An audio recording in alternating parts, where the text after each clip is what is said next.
सत श्री अकाल, आदाब, नमस्कार दोस्तों। आप सभी का स्वागत है हमारे ऑनलाइन प्लेटफॉर्म गबर्स एजुकेशन पे। चंडीगढ़ टीजीटी के लिए और पंजाब पीटेट के लिए एक नई सीरीज़ की शुरुआत की हुई है प्रीवियस ईयर क्वेश्चंस की। तो आज एक नए क्वेश्चंस के साथ लेक्चर की शुरुआत करते हैं। उससे पहले जानकारी दे दें, अगर आपने अभी तक हमारे यूट्यूब चैनल को सब्सक्राइब नहीं किया है तो सब्सक्राइब कर लीजिए, साथ में ही बेल आइकॉन दबा लीजिए ताकि कि हमारी आने वाली हर एक वीडियो आपको सबसे पहले मिल सके।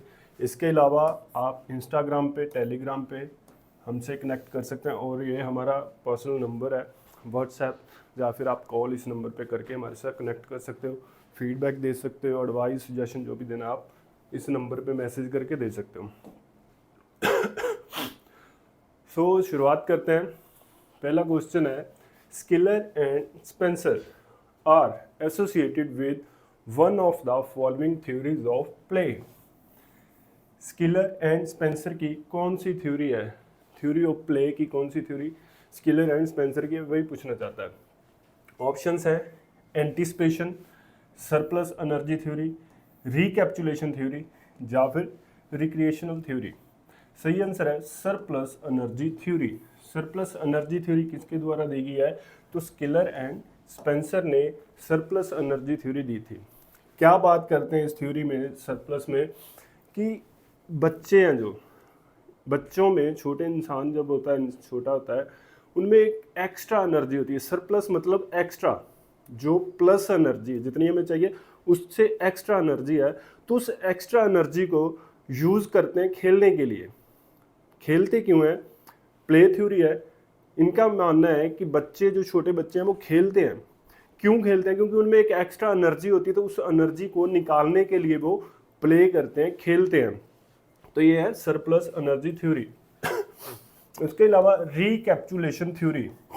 रिकैप्चुलेशन थ्योरी बोलती है कि जो चीज़ें हमारे बुजुर्गों ने पहले की हैं, खेली हैं, जो भी चीज़ें, तो वही चीज़ें हमको आगे मिलती हैं विरासत में, हम भी खेलते हैं। जैसे कि भाला फेंकते थे, पहले जो इंसान थे वो भाला फेंकते थे और ऐसी एक्टिविटीज़ करते थे, तो वही एक्टिविटीज़ आज के इंसान भी कर रहे हैं, क्योंकि वो पिछोकड़ में हमारे पहले जो इंसान थे वो सेम वही एक्टिविटी करते थे, तो वही एक्टिविटी हम कर रहे हैं।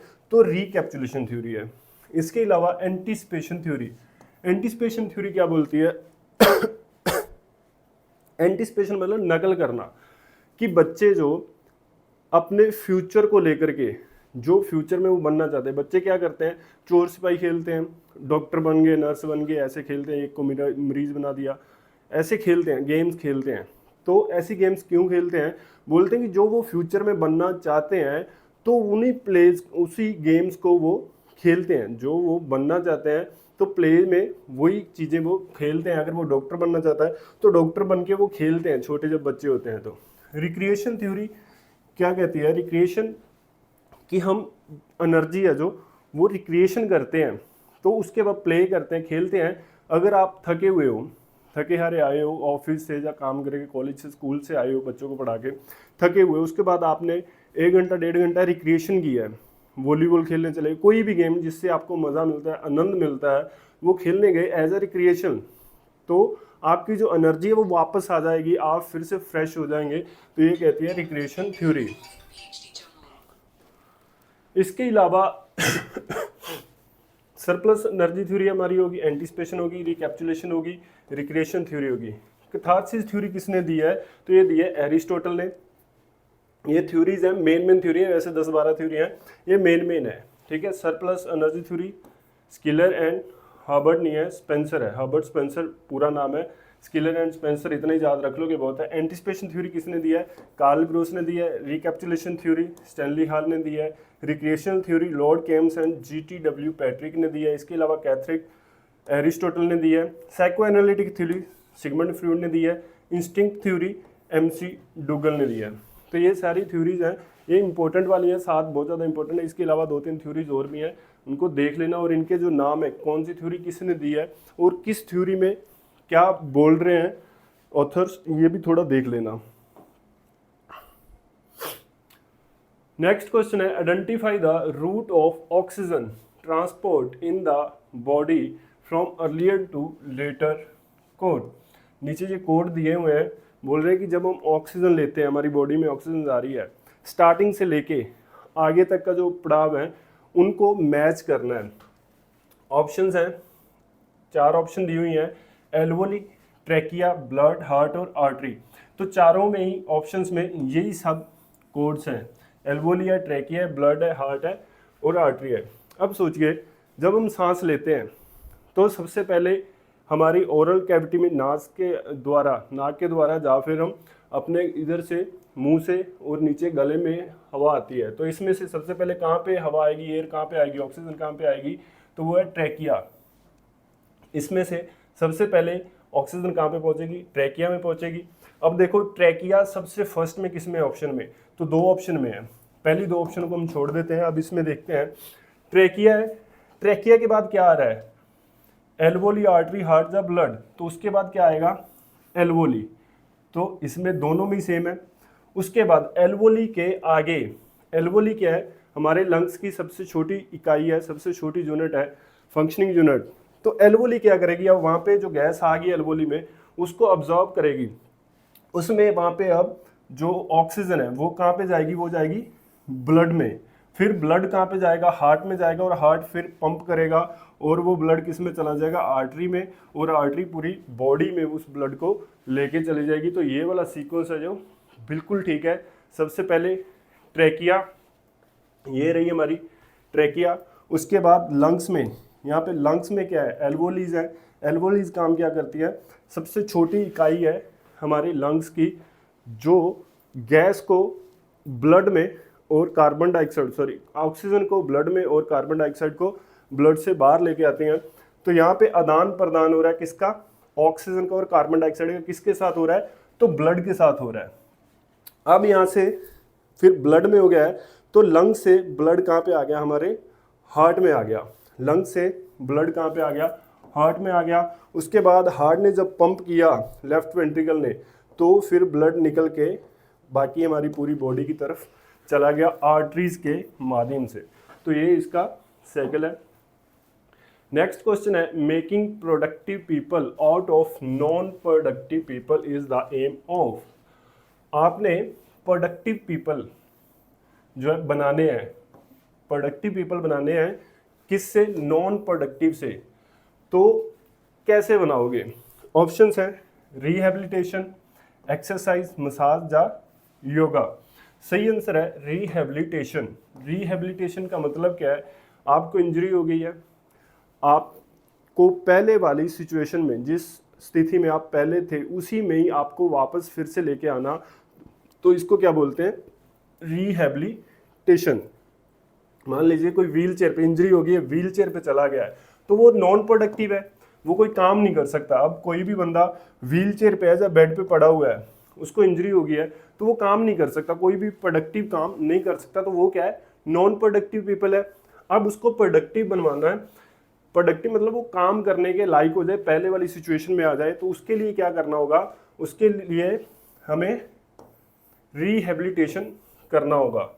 रिहैबिलिटेशन मतलब पहले वाली स्थिति में लेके जाना इंसान को। तो रिहैबिलिटेशन मतलब पहले वाली स्थिति में जाएगा तो वो क्या हो जाएगा, फिर से काम करने लगेगा, प्रोडक्टिव हो जाएगा। तो सही आंसर है रिहैबिलिटेशन। जानकारी दे दें जी आपको, अगर आप PS2 की तैयारी कर रहे हैं फिजिकल एजुकेशन की, तो बैच स्टार्ट है, आप हमारे साथ जुड़ सकते हो, इस नंबर पे कॉल कर सकते हो, मैसेज कर सकते हो और हमारे साथ जुड़ सकते हो। नेक्स्ट क्वेश्चन है, IOC International Olympic Committee allots the venue of Olympic games to. जो ओलंपिक गेम्स के वेन्यू होते हैं वो किस को अलॉट करती है इंटरनेशनल ओलंपिक कमेटी, कंट्री को, कॉन्टिनेंट को, प्रोविनेंस को या फिर सिटी को। सही आंसर है सिटी। अब 2024 में ओलंपिक हो रही है, कहाँ पे हो रही है, पेरिस में। नाम क्या ओलंपिक का, पेरिस ओलंपिक। 2020 में हुई थी, नाम क्या था, टोक्यो ओलंपिक। अगर टोक्यो की बात करें, टोक्यो है क्या, सिटी है, और वो किस कंट्री में है जापान में। तो जापान ओलंपिक नहीं थी, वो टोक्यो ओलंपिक थी, सिटी के नाम पे थी। ऐसे ही अभी पेरिस में है, 2024 वाली कहाँ पे है, पेरिस में है, पेरिस सिटी है। कंट्री कौन सी है, वो है फ्रांस। तो फ्रांस का नाम नहीं ले रहे, पेरिस की बात हम कर रहे हैं। ऐसे ही लंदन 2012 में हुई थी, रियो डी जेनेरियो, वो भी सिटीज़ हैं, ये सारी की सारी सिटीज़ हैं। लंदन कहाँ पे? इंग्लैंड में है। तो कंट्री कौन सी? इंग्लैंड है, बट सिटी कौन सी? लंदन। तो सिटी के नाम से ही, होस्ट जो सिटी है इसके नाम पे ही जो वेन्यू होता है। नेक्स्ट क्वेश्चन है, circuit training is used for development of. Circuit training है जो किस चीज़ की डेवलपमेंट के लिए यूज़ किया जाता है। सर्किट ट्रेनिंग मेथड होता क्या? Basics information. सर्किट ट्रेनिंग में अलग अलग स्टेशन बनाए जाते हैं, जैसे कि ये 1 नंबर स्टेशन है, 2 नंबर, 3, 4, 5, 6, 7 और 8। तो अलग अलग स्टेशन बन गए, हर एक स्टेशन पे अलग अलग एक्सरसाइज होगी। यहाँ पे जैसे कि स्काई जंप है, उसके बाद प्रेस अप है, पुशअप है, उसके बाद बेंच स्टेप अप है, बेंच पड़ा उसके ऊपर स्टेप अप करना और नीचे आना, डाउन करना, फिर सीट अप है, उसके बाद स्क्वाट थ्रस्ट है, चिन अप है, फ्री स्क्वाट्स है और बैक एक्सटेंशन है। तो हर एक एक्सरसाइज अलग एक्सरसाइज है। यहाँ पे प्लेयर ने एक्सरसाइज की, स्काई जंप किए, उसके बाद वो नेक्स्ट स्टेशन पे जाएगा, वहाँ पे एक्सरसाइज करेगा, उस स्टेशन की जो भी एक्सरसाइज है वही करेगा, फिर आगे जाएगा, आगे वाले स्टेशन पे जो एक्सरसाइज है वो एक्सरसाइज करेगा। ऐसे ही वो पूरा सर्किट है जो कंप्लीट करेगा। तो इसको क्या बोलते हैं? Circuit training. अब पूछ रहे हैं कि सर्किट ट्रेनिंग किस चीज़ को डेवलप करती है। ऑप्शंस हैं speed and flexibility, speed and strength, strength and endurance, या फिर इंडोरेंस एंड स्पीड। तो सही आंसर है स्ट्रेंथ एंड इंडोरेंस। इसमें जब हम वर्क करते हैं तो लगातार वर्क कर रहे हैं, थोड़ा कम समय के लिए नहीं कर रहे हैं। स्ट्रेंथ और साथ में हमारी जो हार्ट रेट है वो भी बढ़ी रहती है, लंबे समय के लिए थोड़ा काम कर रहे हैं, तो इंडोरेंस। तो स्ट्रेंथ एंड इंडोरेंस दोनों पे काम कौन कर रहा है? सर्किट ट्रेनिंग हमारी। इसके अलावा क्वेश्चन आ जाता है कि सर्किट ट्रेनिंग है किसके द्वारा दी गई है। तो Morgan and Anderson, Morgan and Anderson के द्वारा सर्किट ट्रेनिंग है दी गई थी।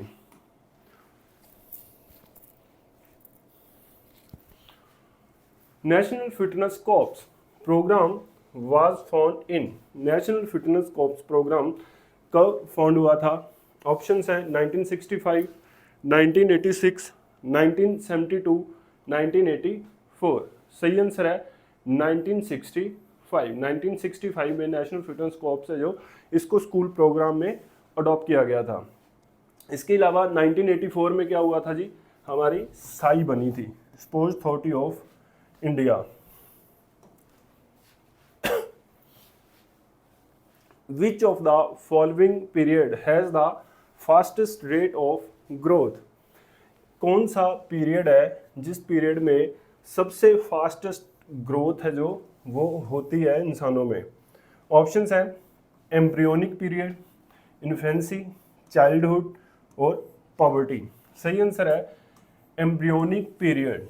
एम्ब्रियोनिक पीरियड क्या है? जब बच्चा माँ के पेट में होता है, सेल है, 2 सेल जो कि जुड़ते हैं एक साथ, जैसे कि मेल में क्या है? स्पर्म और फीमेल में एग। तो दोनों जब जुड़ते हैं तो वहाँ से एक सेल से, ये फर्टिलाइज्ड एग है, एग जब फर्टिलाइज्ड होता है तो इसकी डिवीज़न होने लगती है। एक सेल से 2 बनते हैं, 2 से 4, 4 से 8, 8 से 16, 16 से 32। तो ऐसे ऐसे करके बहुत ही कम समय में 9 मंथ में इंसान का जो बच्चा है वो अपना पूरा ऑर्गन्स उसके बन जाते हैं, उसकी हड्डियों का ढांचा, उसका फेस, उसका दिमाग, हर एक चीज़ क्या हो जाती है? डेवलप हो जाती है पेट में सिर्फ 9 मंथ में। तो सबसे ज़्यादा जो ग्रोथ होती है, सबसे ज़्यादा तेज़ ग्रोथ किस में होती है? एम्ब्रियोनिक पीरियड में होती है, जब बच्चा माँ के पेट में होता है। इन्फेंसी बर्थ लेने के बाद 2 साल तक का जो पीरियड है, उसके बाद चाइल्डहुड है, उसके बाद पॉवर्टी। पॉवर्टी मतलब जब मैच्योरिटी आने लगती है, बाल आने शुरू हो जाते हैं, बॉडी का स्ट्रक्चर थोड़ा चेंज होने लगता है, तो वो क्या है? उसको क्या बोलता है? पॉवर्टी। नेक्स्ट क्वेश्चन है hypothalamus is associated with the control of. Hypothalamus किस चीज़ को कंट्रोल करता है, किस चीज़ के साथ जुड़ा हुआ है? ऑप्शंस है मोटर एक्शन, थिंकिंग, ग्लैंड्स या फिर इमोशन। सही आंसर है ग्लैंड्स। तो कई सोच रहे होंगे कि हाइपोथैलेमस तो आपने बताया था कि ये हमारी बॉडी का जो होमोस्टैट है उसको कंट्रोल करके रखता है, जो बैलेंस है हमारी बॉडी का वो बना के रखता है टेम्परेचर का। जो बैलेंस है। हमारी बॉडी का होमोस्टैट है, मतलब कि हमारी बॉडी का 37 डिग्री सेल्सियस जो तापमान है वो रेगुलेट रहेगा, वो स्थिर रहेगा, ऊपर नीचे जाता है बट बॉडी फिर से उसको वहीं पे ले आएगी। जैसे कि मान लीजिए आप ग्राउंड में जा रहे हो डेली, आपका फिटनेस लेवल बढ़ गया है, अगर आप थोड़े दिन के लिए 1 मंथ 2-3 मंथ के लिए नहीं जाओगे ग्राउंड पे, तो आपकी बॉडी है जो वो फिर वापस अपनी जगह पे ही आने लग जाएगी। क्यों? क्योंकि एक बॉडी का होमोस्टैट है, एक बैलेंस पॉइंट है, वो वहीं पे ही आके फिर से रुकेगी। अगर आप जिम नहीं जा रहे हो या फिटनेस नहीं कर रहे हो तो पहले वाली कंडीशन में ही आ जाओगे। अब हाइपोथैलेमस है जो, वो ग्लैंड्स के साथ इसको कंट्रोल कैसे कर रहा है? तो पिट्यूटरी ग्लैंड है जो हमारी मास्टर ग्लैंड है, वो कहाँ पे है? वो हाइपोथैलेमस के बिल्कुल नीचे है। और इसको रेगुलेट कौन कर रहा है? इसको कौन चलाता है? इसको चलाता है हाइपोथैलेमस। और हाइपोथैलेमस इसको चला रहा है, और ये क्या चला रही है? ये बाकी सारी ग्लैंड्स को चला रही है। तो करता करता सबसे ऊपर का कौन हो गया माई बाप? हाइपोथैलेमस। क्वेश्चन है विच of the following is a playing surface? Head जो नीचे दिए हुए हैं इनमें से प्लेइंग सरफेस कौन सा है? ऑप्शन है प्लायोमेट्रिक, ये तो हम कर चुके हैं कि प्लायोमेट्रिक एक्सरसाइज का टाइप है, तो नहीं है। साइबेक्स, टेराफ्लेक्स या फिर कोल? कोल नहीं है यहाँ पे। प्लेइंग सरफेस कोल नहीं है। साइबेक्स, साइबेक्स क्या है?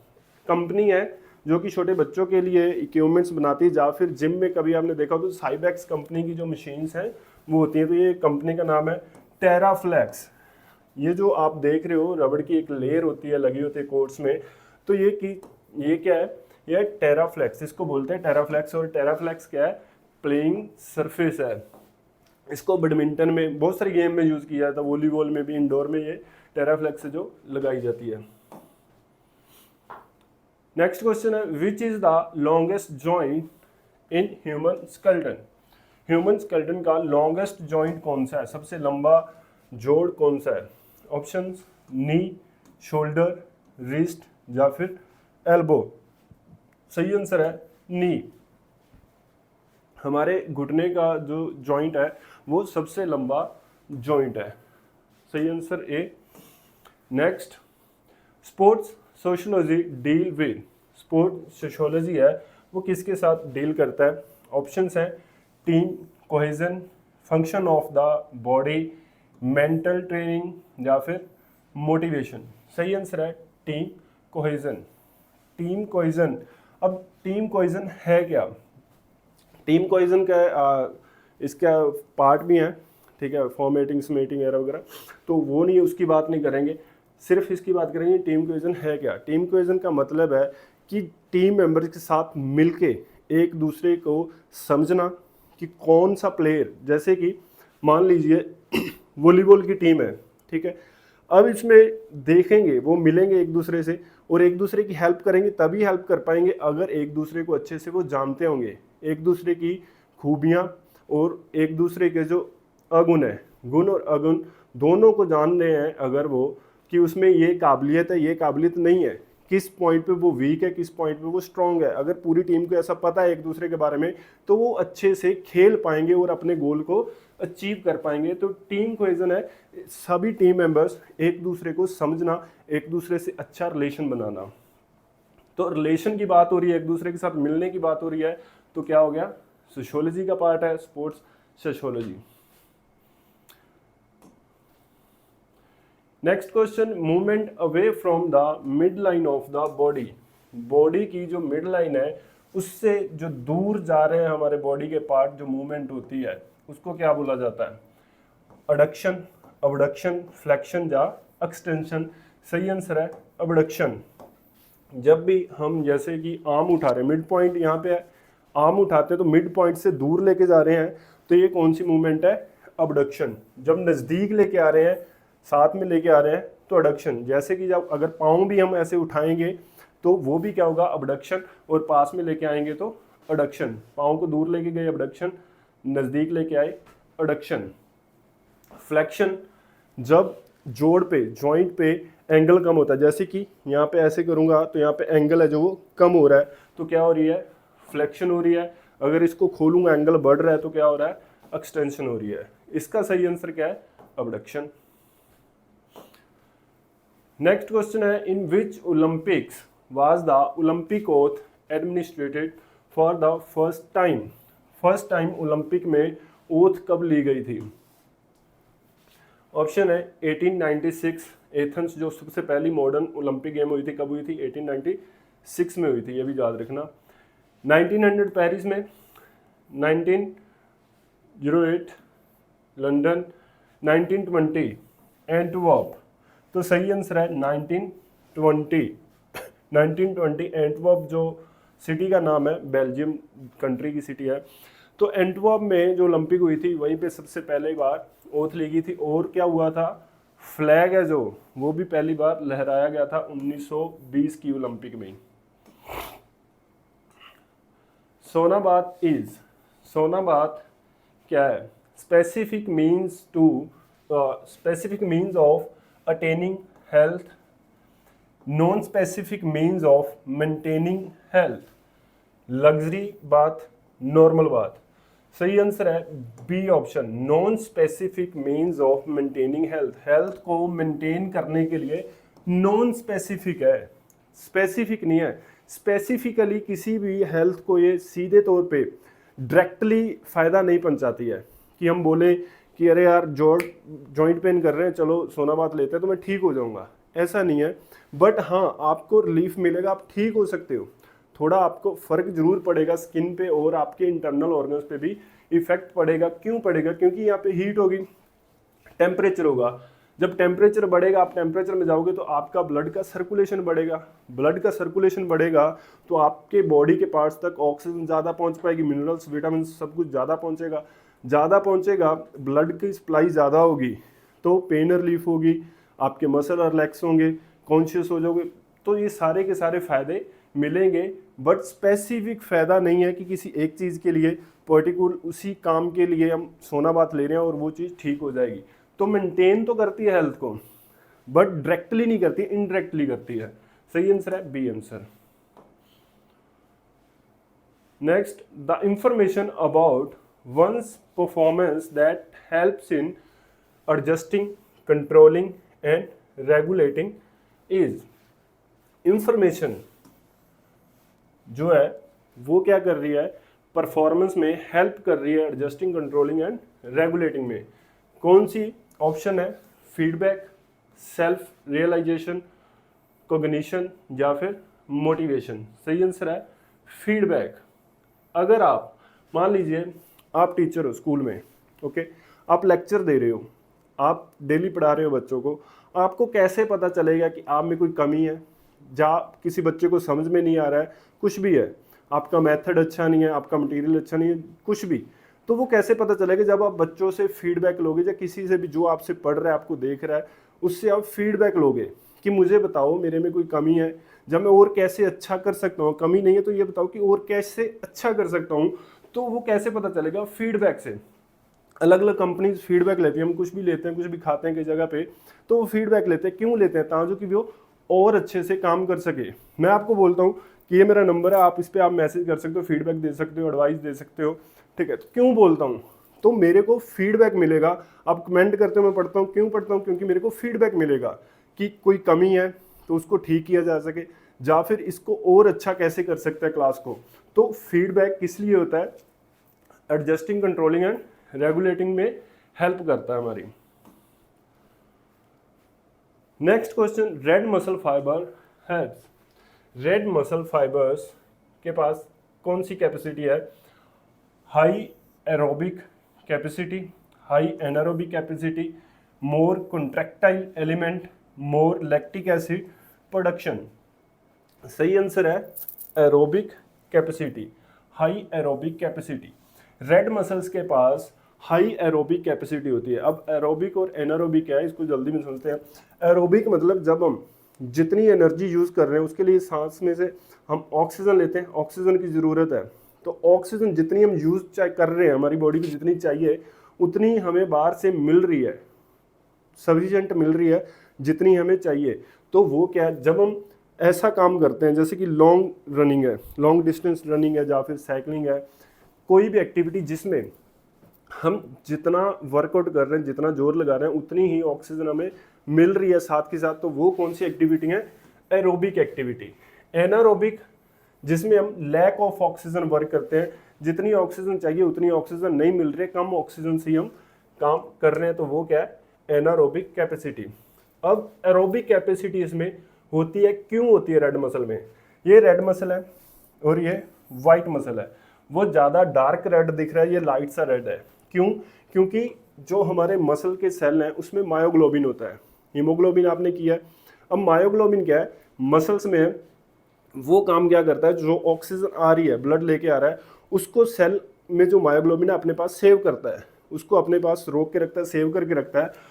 तो जो रेड मसल है इनमें मायोग्लोबिन की मात्रा ज़्यादा होती है, जिसकी वजह से रेड दिखते हैं। जो व्हाइट मसल है इनमें मायोग्लोबिन की जो मात्रा है बिल्कुल नामात्र होती है, बहुत कम होती है, इसलिए ये व्हाइट दिखते हैं। और ये फर्स्ट ट्विच फाइबर होते हैं, ये स्लो ट्विच है। ये कंट्रैक्ट जो करते हैं जल्दी करते हैं और ज़्यादा फोर्सफुली करते हैं। ये कंट्रैक्ट जल्दी नहीं करते हैं और ज़्यादा फोर्सफुली नहीं करते हैं। ये ज़्यादा फोर्स लगाते हैं, ये कम फोर्स लगाते हैं। ये इंडोरेंस के लिए बहुत अच्छे हैं और ये वाला मसल टाइप स्पीड के लिए बहुत अच्छा है। आगे चलते हैं। Next question, anabolic steroids directly affect. Anabolic steroid है वो डायरेक्टली इफेक्ट किस चीज़ पे करता है? ऑप्शंस हैं हार्ट, नर्व्स, लंग्स और ब्रेन। सही आंसर है ब्रेन। अब पहले समझते हैं एनाबॉलिक स्टीरॉइड्स है क्या। स्टीरॉइड्स मसल को गेन करने के लिए, इसमें होता है क्या? मोस्टली मेल के जो हॉर्मोन्स है टेस्टोस्टेरोन वो दिया जाता है, जिससे क्या होता है? हमारे जो ग्रोथ हार्मोन है वो बढ़ते हैं, मसल्स हैं वो गेन होता है, मसल मास गेन होता है, स्ट्रेंथ गेन होती है। किससे? एनाबॉलिक स्टीरॉइड से। बट डायरेक्टली इफेक्ट किस पे कर रहा है? ब्रेन पे, क्योंकि काम तो सारा ब्रेन का ही है ना। जो भी काम हमारी बॉडी कर रही है वो किसकी वजह से कर रही है? ब्रेन की वजह से कर रही है। तो डायरेक्टली इम्पैक्ट किस पे करता है? ये एनाबॉलिक स्टीरॉइड ब्रेन पे करता है। इसके बहुत सारे साइड इफेक्ट हैं। ब्रेन हेमरेज भी हो सकता है, नाड़ी फट सकती है ब्रेन की कोई भी। और इसके अलावा अग्रेशन में रहना, अगर आप कभी एनाबॉलिक स्टीरॉइड्स लिया या किसी दोस्त ले रहा है, कोई भी ले रहा है, तो आप देखना कि वो अलग ही दुनिया में रहेगा, अलग ही अग्रेशन रहेगा। उसको बहुत जल्दी गुस्सा हो जाएगा, ऐसे दिल करता रहेगा उसका कि किसी को फोड़ दूँ, किसी भी चीज़ को बस जोर लगाता रहेगा। तो वो सब क्या है? Anabolic steroid. अगर ज़्यादा लंबे समय तक ले रहे हो तो स्ट्रेस हो जाएगा, एंग्जाइटी हो जाएगी, आपकी परफॉर्मेंस डाउन भी जा सकती है। तो एनाबॉलिक स्टीरॉइड्स किसके लिए होता है? मेन मसल डेवलप करने के लिए और स्ट्रेंथ को बढ़ाने के लिए। Next question, for effective and efficient administration the physical education teacher must possess which of the following. Physical education जो टीचर है उसको इफेक्टिव एंड एफिशिएंट होने के लिए किस चीज़ की होना उसके पास ज़रूरी है? हाई क्वालिफिकेशन होनी ज़रूरी है, good personality, technical knowledge and skills, या फिर टीचिंग एबिलिटी। अब देखिए, अगर हाई क्वालिफिकेशन की बात करें, मान लीजिए कोई ऐसा टीचर है जिसने पीएचडी कर रखी है, बट उसकी जो टीचिंग एबिलिटी है वो अच्छी नहीं है, उसके मेथड से उसको पढ़ाना अच्छे से नहीं आता है, तो उसकी पीएचडी किसी काम की नहीं आएगी। वहाँ पे उसने कोई भी स्टडी की हो, अगर उसकी टीचिंग एबिलिटी अच्छी नहीं है तो उसकी क्वालिफिकेशन, उसकी जो भी डिग्री है वो काम नहीं आएगी। उसके बाद गुड पर्सनैलिटी, मान लीजिए कोई दिखने में बहुत अच्छा है, बोलने में भी बहुत अच्छा है, उसकी पर्सनैलिटी बहुत अच्छी है, बट उसको नॉलेज नहीं है, उसके पास टीचिंग एबिलिटी नहीं है, क्या वो अच्छा टीचर बन पाएगा? तो नहीं, ये दोनों पॉइंट नहीं है। टेक्निकल नॉलेज एंड स्किल्स, किसी के पास स्किल्स हैं और नॉलेज है, बट टीचिंग एबिलिटी है जो कैसे टीच करना है वो नहीं है, तो अच्छा टीचर नहीं बन गएगा। अगर टीचिंग एबिलिटी, ये सारे के सारे पार्ट किसके हैं? टीचिंग एबिलिटी के ही पार्ट हैं। टीचिंग एबिलिटी मतलब आप के पास जो टीच करने का आर्ट है, कला है, वो है। उसके अलावा आपकी पर्सनैलिटी अच्छी है तो और भी इफेक्टिव हो जाएगी, क्वालिफिकेशन अच्छी है तो और ज़्यादा टीचिंग अच्छी हो सकती है। अगर आपके पास टेक्निकल नॉलेज है और स्किल्स है तो टीचिंग और भी अच्छी हो जाएगी। तो मेन क्या है? Teaching ability. सही आंसर है D answer, teaching ability. Which condition is not related with stress? कौन सी कंडीशन जो कि स्ट्रेस के साथ रिलेटेड नहीं है? Options, hypertension, anaemia, mental illness, या फिर हेडेक। हाइपरटेंशन क्या है जी? बीपी, ब्लड प्रेशर हाई होना हाइपरटेंशन है। अनीमिया क्या होता है? जब आरबीसी की कमी हो जाती है, ब्लड की कमी हो जाती है बॉडी में, तो उसको बोलते हैं अनीमिया। किसकी वजह से होता है? आरबीसी की कमी से। आरबीसी कैसे बनते हैं हमने बात की थी, आरबीसी में हीमोग्लोबिन होता है। हीमोग्लोबिन किससे बना हुआ है? आयरन से। तो अगर आयरन की कमी है तो भी अनीमिया होता है। याद रखना, आयरन की कमी से कौन सा रोग होता है? अनीमिया होता है। मेंटल इलनेस, आप दिमागी तौर पे अच्छे स्वस्थ नहीं हो, आप स्ट्रेस में हो, आप एंग्जाइटी में हो, आप फ्रस्ट्रेट हो जाते हो बहुत जल्दी, तो मेंटल इलनेस हो गई। इसके अलावा हेडेक, सिर दर्द करना। अब आप देखिए कि स्ट्रेस की वजह से क्या क्या होता है? बीपी बढ़ता है, ठीक है जी। मेंटल इलनेस होती है, ठीक है। हेडेक, हमारा सिर दर्द होता है, ठीक है। बट स्ट्रेस में रहने की वजह से अनीमिया हो जाए ऐसा नहीं है। तो कौन सी चीज नहीं रिलेट कर रही है? अनीमिया। सही आंसर है बी, अनीमिया।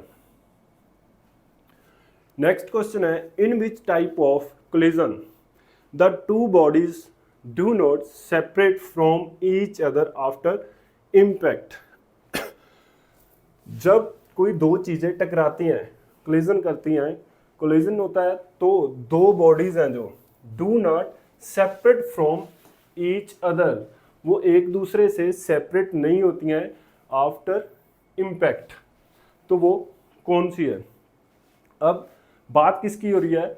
दो बॉडीज की, दो ऑब्जेक्ट की हो रही है। जब वो एक दूसरे से टकराती हैं तो एक दूसरे से अलग नहीं होती हैं, उसकी बात कर रहे हैं। कौन सी हैं इसमें से? ऑप्शंस हैं imperfect, imperfect, elastic collision, perfect in elastic collision and perfect elastic collision. है क्या? इलास्टिसिटी क्या होती है? एक किसी भी ऑब्जेक्ट की एक इलास्टिसिटी होती है। जैसे कि बॉल है, बॉल में इलास्टिसिटी ज़्यादा होती है। इसके अलावा अगर हम शॉर्ट पुट की बात करें तो उसमें इलास्टिसिटी बहुत कम है। तो जितनी ज़्यादा सॉलिड चीज़ है उसमें इलास्टिसिटी कम है, जितनी ज़्यादा कोई रबड़ वाली चीज़ है, प्लास्टिक वाली चीज़ है, उसमें इलास्टिसिटी मोस्टली रहती है। इसका जो सही आंसर है वो कौन है? पहले इसके बारे में बात कर लेते हैं कि है क्या ये इम्परफेक्ट इलास्टिक कोलिजन। इसमें क्या होता है? इसमें हमारी जो काइनेटिक एनर्जी है और मोमेंटम है, काइनेटिक एनर्जी है जो उस ऑब्जेक्ट की, वो क्या हो जाएगी? वो खत्म हो जाएगी।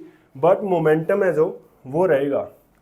इसमें जो भी कोई भी ऑब्जेक्ट है उसकी काइनेटिक एनर्जी है वो खत्म हो जाएगी, बट उसका मोमेंटम है वो रहेगा। जैसे कि कोई बॉल है, उसको जब हम फेंकते हैं, मान लीजिए बास्केटबॉल को फेंक रहे हैं, जितनी ऊंचाई से फेंका था, जितनी उसकी काइनेटिक एनर्जी थी, वो नीचे आई, बाउंस किया, यहाँ पे उसने आवाज़ की, आवाज़ के माध्यम से कुछ एनर्जी वेस्ट हो गई।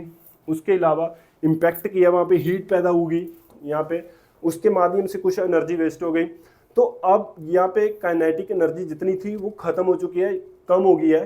फिर से वो बाउंस उतनी ऊपर नहीं करेगी, कम करेगी, फिर नीचे आएगी, गिरेगी, फिर सेम एनर्जी वेस्ट होगी, फिर से कम बाउंस करेगी, और ऐसे ऐसे धीरे धीरे वो रुक जाएगी। तो इसमें क्या हो रहा है? काइनेटिक एनर्जी है जो वो खत्म हो रही है, बट मोमेंटम है जो वो बना हुआ है। मोमेंटम बना हुआ है, काइनेटिक एनर्जी खत्म हो रही है। दूसरा क्या है? Perfect inelastic collision. इसमें क्या है? इसमें भी काइनेटिक एनर्जी है जो वो खत्म हो जाएगी, बट मोमेंटम है जो वो रहेगा। बट इसमें एक चीज़ और होगी, वो क्या है कि इसमें काइनेटिक एनर्जी खत्म तो हो रही है, सेम है, काइनेटिक एनर्जी खत्म हो रही है और मोमेंटम रहेगा। बट इसमें जब भी कोलिजन होगा, जब भी वो टकराएंगे एक दूसरे से, तो वो एक दूसरे के साथ चिपक जाएंगे। जैसे कि मान लीजिए आपने मिट्टी ली, ठीक है, गिल्ली मिट्टी है, उसको दीवार पे फेंका, तो जब वो टकराएंगी तो गिल्ली मिट्टी है जो वो उसके साथ चिपक जाएगी, उसी के साथ रह जाएगी, अलग नहीं होगी। या फिर मड, आपने जो चिकनी मिट्टी जिसको बोलते हैं वो ली है, या कोई भी ऐसी चीज़ जो जिसको आप फेंका और उसी के साथ चिपक गई है, उसी के साथ स्टक हो गई है, पर उसमें क्या है? काइनेटिक एनर्जी खत्म होगी और मोमेंटम रहता है। जैसे कि कैच करते हैं, बॉल को कैच करते हैं, ये कि कौन है, कौन सी गेम है की फोटो है ये? तो ये बेसबॉल, सॉफ्टबॉल के ऐसे पिचर और कैचर होते हैं। पिचर जो बॉल फेंकने वाला होता है, बॉलर होता है, उसको पिचर बोलते हैं। याद रखना, ये कई बार क्वेश्चन आ सकता है कि पिचर या कैचर ये टर्मोलॉजी किस गेम की है? पिक्चर जो बॉल फेंकने वाला बॉलर जिसको बोलते हैं क्रिकेट में, बॉल फेंकने वाला होता है उसको पिक्चर बोलते हैं। कैचर किसको बोलते हैं? जो पीछे कीपर जो बैठा हुआ है बॉल पकड़ने के लिए कैच करने, उसको कैचर बोलते हैं। तो इसकी एग्जांपल है कि जब बॉल आती है, जब हम कैच करते हैं, बॉल ग्लव में गई, जब ग्लव में जाएगी तो इसकी काइनेटिक फोर्स जो लग रही है वो खत्म हो जाएगी, बट जब बॉल आएगी उसके साथ मिलेगी तो मोमेंटम रहेगा, हाथ पीछे को जाएगा। जब बॉल अंदर जाएगी तो हाथ है जो वो पीछे को जाएगा, मोमेंटम तो है बट जो उसकी फोर्स है वो बॉल की फोर्स क्या हो जाएगी? खत्म हो जाएगी। नेक्स्ट है perfect elastic collision. Perfect elastic collision में क्या होता है? मोमेंटम और काइनेटिक एनर्जी है जो, ये दोनों ही सेम रहेंगी, बची रहेंगी, ये खत्म नहीं होंगी। जैसे कि अगर आपने कभी पूल खेली है तो क्या होता है, जब स्ट्राइकर को मारोगे आप, एक बॉल को दूसरी बॉल से मारते हैं, एक बॉल को मारा दूसरी बॉल को हिट करेगी, तो इसमें क्या है, जो काइनेटिक एनर्जी है उस बॉल की वो दूसरी बॉल में ट्रांसफर हो जाएगी और उसका मोमेंटम भी दूसरी बॉल में ट्रांसफर हो जाएगा, खत्म नहीं होगा। ये बॉल दूसरी बॉल से मान लीजिए टकराई तो वो दूसरी बॉल सेम स्पीड से आगे निकलेगी। अगर ये वाली बॉल रुकेगी तो जिससे टकराएगी ये उसको ट्रांसफर कर देगी अपनी एनर्जी और अपना मोमेंटम, तो दूसरी बॉल को ट्रांसफर कर रही है, कोई भी चीज़ खत्म नहीं हो रही है इसमें। इसमें और क्या हो सकता है, इसमें डायरेक्शन चेंज हो सकती है और स्पीड जो है, वेलोसिटी है वो चेंज हो सकती है, डायरेक्शन चेंज हो सकती है, बट इसमें काइनेटिक एनर्जी और मोमेंटम है जो वो रहेगा, खत्म नहीं होगा। तो ऑप्शन इसमें से अब आप बताइए कौन सी ऑप्शन सही है? Do not separate from each other, तो ये किस में हो रहा था? बी वाली में। इसमें क्या है, जो हमारी काइनेटिक एनर्जी है वो खत्म हो रही है, मोमेंटम रहेगा, बट एक दूसरे के साथ जुड़ जाएंगी चीजें, तो परफेक्ट इलास्टिक कोलिजन इसका सही आंसर है। Next, rehabilitation of sports injury is done using. Rehabilitation जो है स्पोर्ट्स इंजरी के लिए हम यूज करते हैं तो वो कैसे डन होगा? फिजियोथेरेपी, या करेक्टिव एक्सरसाइज से, क्रायोथेरेपी से, या हाइड्रोथेरेपी से। सही आंसर है करेक्टिव एक्सरसाइज। जब भी किसी को इंजरी होती है तो सबसे पहले क्या होगा, इंजरी को देखेंगे, उसके अकॉर्डिंग आइसिंग करेंगे या फिर हीट देंगे, उसके अलावा टेंस जो भी देना है, जो भी मॉडलिटीज देनी है, थेरेपी देनी है, वो थेरेपी दी जाएगी।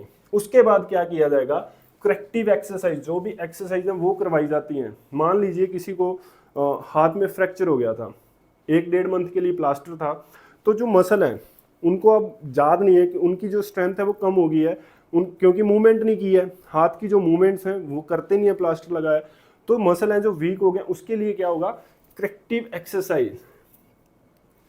जो एक्सरसाइज मॉडलिटीज़ हैं वो दी जाती हैं अलग अलग। जैसे कि अगर आपको लेग में कोई इंजरी हुई तो उसकी अलग जो एक्सरसाइज होंगी, हाथ के लिए अलग है, गर्दन के लिए, बैक के लिए, हर एक बॉडी पार्ट के अलग अलग जो करेक्टिव एक्सरसाइज हैं वो करवाई जाएंगी। आपका पोस्चर ठीक करवाया जाएगा, आपके पहले जितनी स्ट्रेंथ थी उस स्ट्रेंथ को धीरे धीरे गेन किया जाएगा, अचीव किया जाएगा। सही आंसर है करेक्टिव एक्सरसाइज। तो करेक्टिव एक्सरसाइज लास्ट पार्ट है किसका, रिहैबिलिटेशन का, तो इससे ही डन होगा रिहैबिलिटेशन।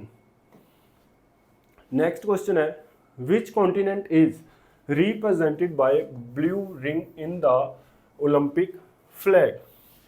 ब्लू रिंग है जो वो कौन सी कॉन्टिनेंट को रिप्रेजेंट करता है? ऑप्शंस हैं एशिया, यूरोप, ओशियन, ओशिना या फिर अफ्रीका। सही आंसर है यूरोप। यूरोप को कौन सा कलर रिप्रेजेंट करता है? तो ब्लू कलर है। एशिया के लिए येलो कलर है, ब्लैक किसके लिए है? साउथ अफ्रीका के लिए, और ग्रीन किसके लिए है? ये है ओशियाना के लिए या फिर ऑस्ट्रेलिया कॉन्टिनेंट के लिए, और रेड किसके लिए है? अमेरिकन कॉन्टिनेंट के लिए। तो याद रखना कौन सा कलर कौन से कॉन्टिनेंट के लिए है। नेक्स्ट क्वेश्चन है, principle of physical education is derived from. जो प्रिंसिपल ऑफ फिजिकल एजुकेशन के प्रिंसिपल हैं वो कहाँ से ड्राइव किए गए हैं, कहाँ से लिए गए हैं? सोशल एथिक्स से, प्रोफेशनल सोसाइटी से, या फिजिकल एजुकेटर से, या फिर फिलोसफी एंड साइंस से। सही आंसर है फिलोसफी एंड साइंस। फिलोसफी हम पढ़ते हैं, आइडियलिज्म पढ़ते हैं, रियलिज्म पढ़ते हैं, नेचुरलिज्म, प्रैग्मेटिज्म। तो उन फिलोसफीज को क्यों पढ़ा जाता है? क्यों? क्योंकि उनको जो भी विद्वान जो लिख के गए हैं, जो भी उनका डाटा है जो मिला है, उसको फिजिकल एजुकेशन के साथ जोड़ा जाता है। उन्होंने बताया कि बॉडी को कैसे अच्छा रख सकते हैं, कैसे ये चीज़ें हमारे साथ जुड़ी हुई हैं, ट्रेनिंग के साथ, फिजिकल एजुकेशन के साथ जुड़ी हुई हैं। तो फिजिकल एजुकेशन के प्रिंसिपल कहाँ से आए हैं? फिलॉसफी से आए हैं और साइंस से आए हैं। साइंटिफिक जो भी वर्क किया है उसके अकॉर्डिंग जो प्रिंसिपल है फिजिकल के बनाए गए हैं। नेक्स्ट है ट्राइकस्पाइड एंड बाइकस्पाइड आर। ट्राइकस्पाइड एंड बाइकस्पाइड क्या चीज़ है? ऑप्शन है वॉल्व्स इन इंटेस्टाइन, कार्डियक वॉल्व्स, या फिर डोर्नल वॉल्व्स, या वॉल्व्स इन लंग्स। तो लंग्स के वॉल्व्स नहीं है, इंटेस्टाइन के नहीं। वॉल्व्स हम किस में पढ़ते हैं? हार्ट में पढ़ते हैं। और हार्ट को क्या बोला जाता है? किससे बना हुआ है? कार्डियक मसल से, या फिर कार्डियोवास्कुलर भी बोलते हैं उसको। तो कार्डियक वॉल्व, हमारे कार्डियक वॉल्व है ट्राइकस्पाइड एंड बाइकस्पाइड। अब कई ये सोचते हैं कि ट्राई में 3 है, बाई में 2 है, तो 5 वॉल्व हो गए। 5 वॉल्व नहीं है, 2 ही वॉल्व है। ट्राई क्यों बोला जाता है? ये है ट्राइकस्पाइड, ये है बाइकस्पाइड। इसमें ये देखिए जो लेयर है, ठीक है, ये लेयर्स है, ये कितनी है? 3 है। 3 से मिलकर के ये एक वॉल्व बना हुआ है। ये ऐसे करके 3 लेयर है, ऐसे खुलती हैं और बंद होती हैं। तो इसका अभी एनिमेशन आप देख लेना, यूट्यूब पे मिल जाएगा। तो कैसे खुलता और बंद होता है? तो यहाँ पे ये 3 लेयर्स हैं, इसलिए इसको क्या बोला जाता है? ट्राइकस्पाइड बोला जाता है। और बाइकस्पाइड इसमें 2 है, ये एक ऊपर वाला है और ये एक नीचे वाला है। तो इसीलिए इसको बाइकस्पाइड बोला जाता है। बाइकस्पाइड को और क्या बोला जाता है? इसको मिट्रल वॉल्व भी बोला जाता है। जरूर याद रखना, इसके ऊपर पहले कई बार क्वेश्चन आ चुका है। बाइकस्पाइड को और किस नाम से जाना जाता है? Mitral valve. इसके अलावा और क्या क्वेश्चन आते हैं? बाइकस्पाइड जो वॉल्व है ये किस साइड होता है? तो ये होता है लेफ्ट साइड हमारा, और जो ट्राइकस्पाइड है ये होता है राइट साइड। इसके अलावा और क्वेश्चन आते हैं कि जो प्योर ब्लड है वो किस साइड होता है हमारे हार्ट की? तो वो लेफ्ट साइड होता है। इम्प्योर ब्लड, अशुद्ध ब्लड है, वो किस साइड होता है? तो वो राइट साइड होता है। नेक्स्ट क्वेश्चन है प्लायोमेट्रिक्स इज ऑल्सो कॉल्ड। प्लायोमेट्री को और क्या बोला जाता है? ऑप्शंस हैं reflex phenomenon, reaction jump, agility training, या फिर वेट ट्रेनिंग। सही आंसर क्या है? Reflex phenomenon. अब रिफ्लेक्स एक्शन या रिफ्लेक्स फिनोमिना है क्या? जब भी हमारा हाथ किसी नोकीली चीज़ पे, गर्म चीज़ पे, ऐसी चीज़ जगह जहाँ पे हार्मफुल है हमारी बॉडी के लिए, ऐसी जगह पे लगता है, तो एकदम से जब पेन होती है, पेन को महसूस करने से भी पहले हम हाथ को पीछे खींच लेते हैं। क्यों? क्योंकि वो जो मैसेज जा रहे हैं, यहाँ से सेंसरी मैसेज गए हमारे बॉडी में, CNS, हमारे स्पाइनल कोड के पास मैसेज गया। उसके बाद क्या हुआ? मैसेज जाने के बाद स्पाइनल कोड से मैसेज है जो वो वापस आ गया कि हाथ को पीछे हटा लो, या पैर को, जिस भी बॉडी पार्ट है उसको पीछे हटा लो। तो मैसेज कहाँ से आ गया? ब्रेन से नहीं आया, स्पाइनल कोड से आ गया। तो इसको क्या बोलते हैं? Reflex action. तो रिफ्लेक्स एक्शन वाला जो फिनोमेना है वही प्लायोमेट्रिक में होता है। क्यों होता है? प्लायोमेट्रिक है क्या? हमने बात की थी पहले भी पिछले लेक्चर में। प्लायोमेट्रिक एक्सरसाइज में क्या होता है? कम से कम समय में हम ज़्यादा से ज़्यादा फोर्स लगाते हैं, कम से कम समय में मैक्सिमम फोर्स लगाते हैं। इसलिए ये किसको बढ़ाती है? एक्सप्लोजिव स्ट्रेंथ को। तो कम से कम समय में अब क्या होता है? पहले हम मसल को क्या करेंगे? थोड़ा बेंड होंगे। मान लीजिए मैंने जंप करना है, वर्टिकल जंप करना है, तो पहले हम थोड़े बेंड होंगे। उसके बाद क्या हो रहा है? मसल पहले तो क्या हो रहा है? बढ़ रहा है, लंबा हो रहा है। उसके बाद क्या होगा? एकदम जर्क के साथ वो कंट्रैक्शन करेगा। तो जो फोर्सफुली कंट्रैक्शन कर रहा है और कम से कम समय में कर रहा है, तो ये फिनोमेना कौन सा है? ये रिफ्लेक्स एक्शन वाला फिनोमेना है। तो इसलिए इसको बोला जाता है रिफ्लेक्स फिनोमेनन। तो ये थे आज के क्वेश्चन, ये था हमारा आज का लेक्चर। अगर आपको हमारी इंफॉर्मेशन, हमारा लेक्चर अच्छा लग रहा है तो हमारे यूट्यूब चैनल को सब्सक्राइब कर लीजिए और साथ में बेल आइकॉन जरूर दबाइए। और हमारी वीडियो को ज़्यादा से ज़्यादा शेयर कीजिए अपने दोस्तों के साथ, ताकि वो भी इस वीडियो का फ़ायदा ले सकें। इसके अलावा इंस्टाग्राम, टेलीग्राम और ये मेरा व्हाट्सएप नंबर है, आप इन जगह पे भी हमारे साथ जुड़ सकते हैं। So thank you for the joining our channel Gabbar's education. फिर मिलेंगे और क्वेश्चंस के साथ नेक्स्ट क्लास में। तब तक शुक्रिया जी, अलविदा, खुदा हाफिज़।